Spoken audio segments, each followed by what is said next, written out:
حضرت عبد القادر جیلانی رحمۃ اللہ علیہ کا آخری وقت قریب آیا تو آپ کے صاحبزادے عبد الجبار رحمۃ اللہ علیہ نے آپ سے پوچھا کہ جسم میں کون سا عضو آپ کو تکلیف دیتا ہے؟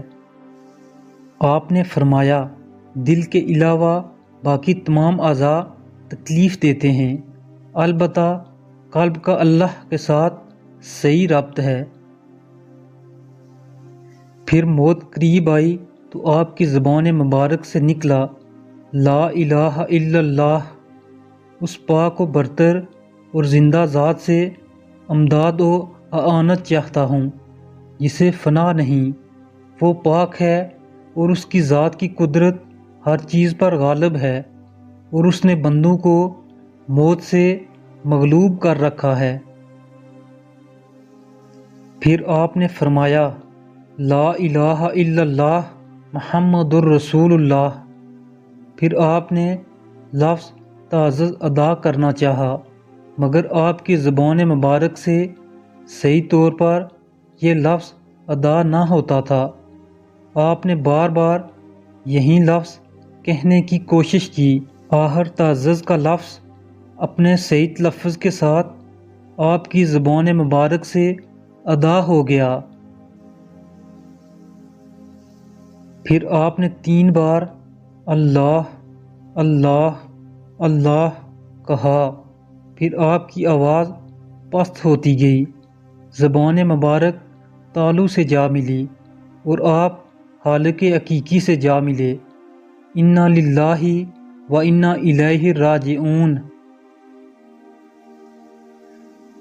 اگر نعمت تمہاری قسمت میں ہے تو اس کی خواہش کرنے یا نہ کرنے سے کچھ نہیں ہوگا، نعمت ضرور ملے گی۔ اگر مصیبت مقدر میں ہے تو اسے پسند کرنے یا نہ کرنے سے کوئی فرق نہیں پڑے گا۔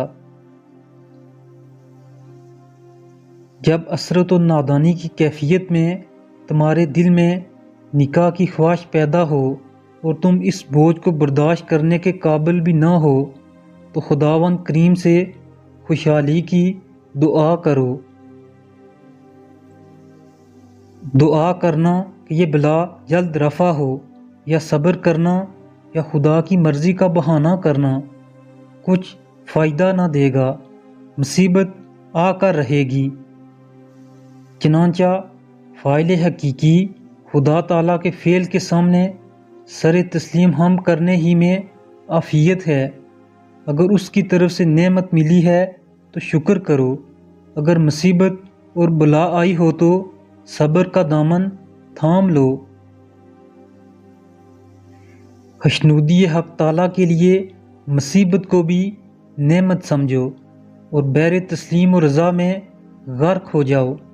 اس عمل کے نتیجے میں تمہیں خدا کی اطاعت اور مولات کے راستوں اور منزلوں کی سیر کرائی جائے گی، اور تمہیں صدیقین، شہداء اور صالحین کے خاص مقام پر فائز کر دیا جائے گا، تاکہ جو لوگ تم سے پہلے قرب خداوندی کی نعمتوں سے فیض یاب ہو چکے ہیں ان کا مشاہدہ کر سکو۔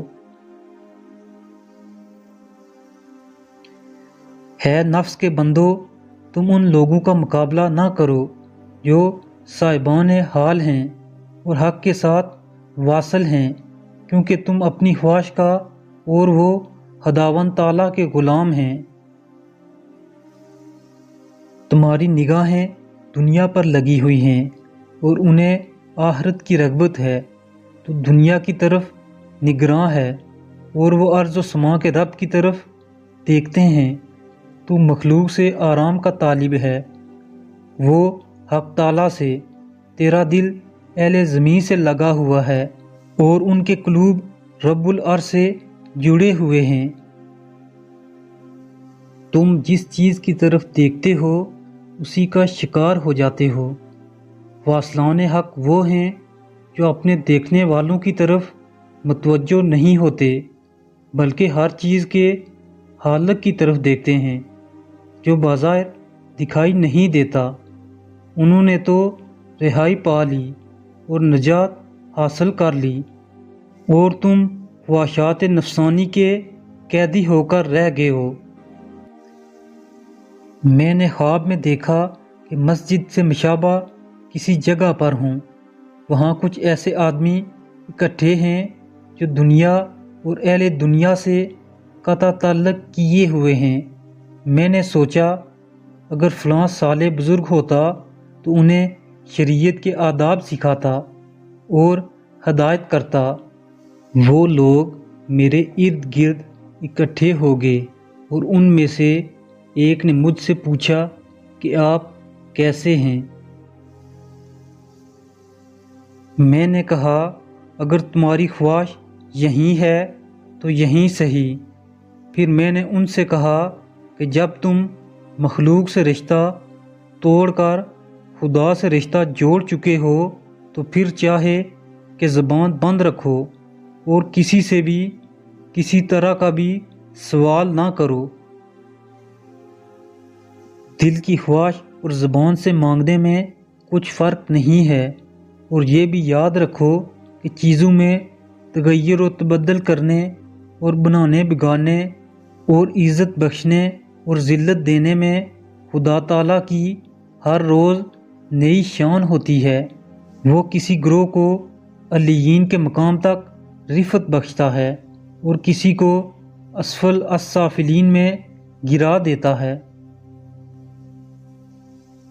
تم نے مخلوق پر اور دوسرے اسباب و وسائل پر بھروسہ کیا ہے، اس لیے اللہ تعالیٰ کے فضل سے اور کسی واسطے کے بغیر اس کی نعمتوں کے اصول سے محروم ہو گئے ہو۔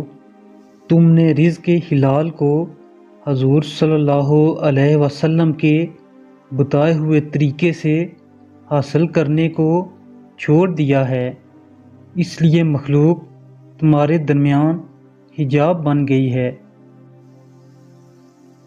اللہ تعالیٰ سے صرف یہ چاہو کہ تمہارے گزشتہ گناہ بخشے جائیں اور تم موجودہ اور آئندہ